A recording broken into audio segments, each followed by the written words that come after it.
Good evening, everybody, and welcome back to the Hammerdown Festival YouTube channel. And tonight I'm sat with the best dressed band of all. It is Enquire Within. How are we, guys? Good, all good. Cheers. This was genuinely not expected that you guys would all pop on in a suit. I wish I'd recorded my reaction to it. I was like, yeah. Well, thanks for coming on. We're really, really excited to have you at Hammerdown Festival. You've done shows in Brighton before. I want to dive straight into the record, Elysium. You put out a deluxe version of the album recently. I wanted to know what the thoughts were behind that, why you wanted to put out a deluxe version of the album, and why the tracks that you've picked as the live versions were the ones chosen to go on the end. So we went with the deluxe version because we played a gig in Dover with Raging Speedhorn. It was an interesting show, but it was a really good set, and we managed to record the audio from the desk. So it was full stems that we could mix, master, and all that sort of stuff. We really liked the way that those songs came out. They had like some real character to us. And over the years, we've always heard people ask for live material from us because Right. we play songs like quite aggressively live. So it may be like heavier than on the record. So we thought we've got these really good songs here. We could release like a mini EP, mini live EP, but we thought a better way of doing that would be to do an Elysium Deluxe, since most of the songs are from Elysium anyway, with a couple from the older material that really could have used the refresh. Okay, so it's a handy refresh for them anyway. Nice. So I want to chat about some of your music videos. I think one of the real strengths of Enquire Within is that you guys put a lot of effort into the music videos, and it really, really shows. Firstly, let's chat about Final Seal.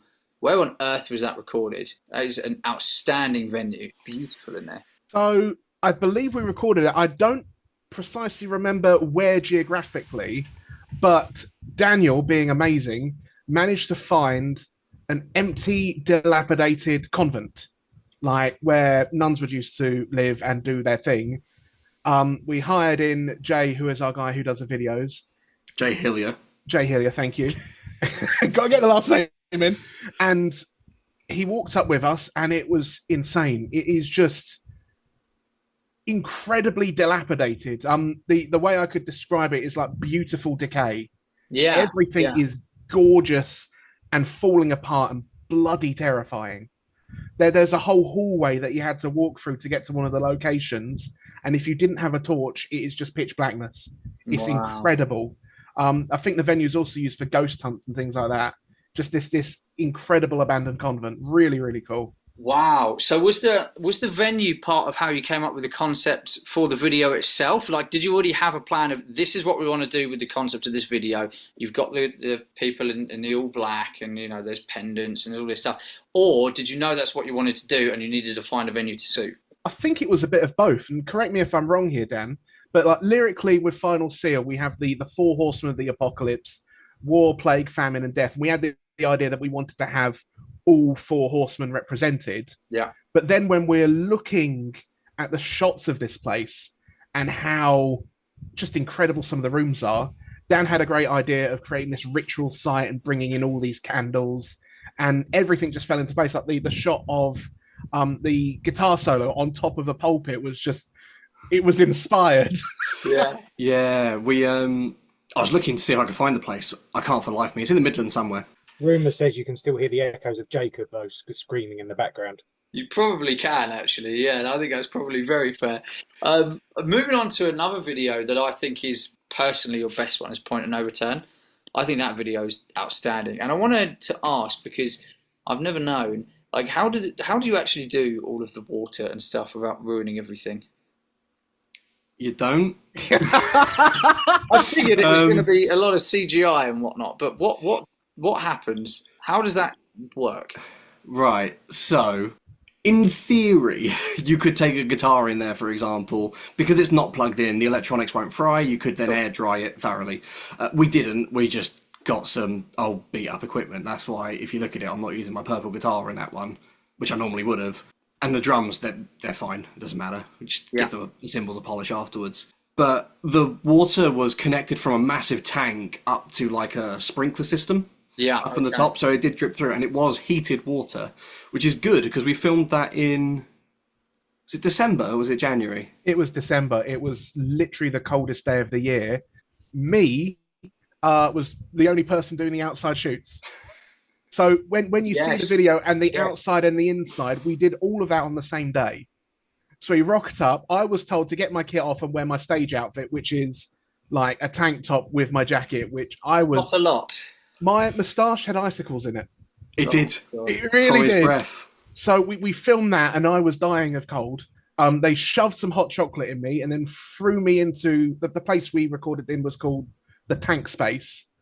Shout out Bambi if you're watching, or as Dan called her, mummy. It's not what I called her, but okay. That's making the edit. Oh, thank you. Yeah, I knew that would. And it was incredible. Like I was so warm. It was so wonderful. It's like being fully dressed and singing in the shower. It's Oh, hard that's so work good. though. Really hard work under all the wet clothes. That gets really heavy really quick, especially when yeah. you're wearing like denim and Yeah. stuff. Yeah. So yeah, Wow. bloody hard work. Yeah, I bet it is. Okay. So, look, you're a very experienced live band. You've done a lot of good shows with a lot of good people, whether it be Acid Rain, Evil, Speedhorn. I wanted to ask, what are some highlights from each of you, some of your favourite shows that you've done so far? Yeah, Speedhorn at the Underworld. That was a great gig. That was a really good gig. Hot, disgustingly sweaty. Does get warm in there. Yeah, I remember watching after Speedhorn came off stage, and just the layer of it looked like a swimming pool rather than a stage, and it was all just sweat. That was a really good show. I really enjoyed our latest shows with Ghost of Atlantis as well. They were really good fun, and they're lovely guys. Yeah, they're probably two of the big highlights for me. It's probably the Underworld again. Acid Rain this time for me, because that was the gig that we really got to know them as people. Before then, I think it was like a third gig with them, and before then it was very much, it's Acid Rain, they're the thrash band, okay, cool. You don't really see them till they go on stage because they do their ritual and all that sort of stuff before they go on. But that was the one where it was like, you're right guys, how are you? What are we going to do with this one then? And it was a really good gig. They absolutely packed the place out. That or playing in Ibiza, that was pretty cool. Yeah, that's pretty cool, man. That's to get to go overseas to play. I mean, that's the dream, isn't it? That's amazing. Yeah, it was very fun. Great experience. And it's my first and currently last time in a nightclub. I've not done many, mate. I hate nightclubs. I have had a really difficult time thinking of, and I'm glad you put me last, but I've had a really tough time. But I think I'd have to say when we were touring with Elysium and we headlined the Red Lion. I mean, that's the home venue for us. We play there a lot. We know the people who run it. It's fantastic. And that venue has a lot of love in my heart. There's a lot of love for it. And seeing a packed venue full of people who came out just to see us was humbling and just incredible. I felt like I could punch God coming off the stage. It was so good. Oh, that's so cool, man. I love that. And I love that you chose punch rather than hug God. Just punch him. You know, I could just give him a hug. I could touch him. No, just we're a metal band, Harry. It's violent, aggressive. Of course, yes, must be aggressive. So, chatting about the future then, I don't know what you are and aren't allowed to say, so I'm going to leave it as an open-ended question. What is the plan moving forward? What are you working on? I can cut out the pauses if you want to think about it. I do want you to cut out the pause, only because I'm trying to work out what is a nice amount to say, bearing in mind we're thinking of releasing in sort of March, April next year. Yeah, that's a great question. I think it's fair to say that we are looking to record some new material. Hopefully by the end of the year we should have an album coming out, or Amazing. an album being recorded at least. We're just kind of in the process of sort of throwing all the ideas together and seeing what sort of sticks for us. Yeah, nice. How do you guys write? Is it a collective thing? Or does somebody bring a riff to the table, a lyric? How does it all come together? Musically, Dan is the powerhouse. Coming from a bit more of an outsider's point of view, because I only joined the band last year. So it's really nice. Dan comes in with songs, and then we'll have input on those songs, and we'll tweak them and change them, and might add bits, change bits. So it is collective, but yeah, Dan definitely is a creative genius. Oh, what lovely words, Dan. Isn't that nice? Yeah, I mean, I can record stuff at home, very basic stuff. We go to Aaron to do all of our demos because he's got a proper studio. But what I'll do is I'll record like a riff or a riff and a chorus and send it to Jacob going, is this good, or have I like gaslit myself into thinking I've written something? and he'll tell me whether it's in the right ballpark or not, and then we'll work on it from there, and then I'll send it to Nick and get some feedback, and then I'll send it to the whole group. In general, I will write like basic drums, and then all of that will get scrapped, and Henry will do actual good stuff.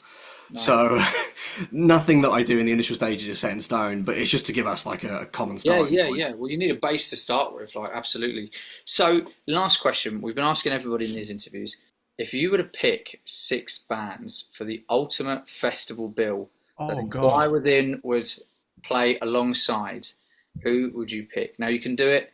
You can fight to the death over your choices. You can be diplomatic and give me 2 each, however you want to do it. Should we do 2 each? I think they'll all be fairly complimentary. I'm going to go first because I don't know that many bands. Cause I've not been listening to stuff at the moment because of the writing. So I try and isolate myself so I don't just copy people.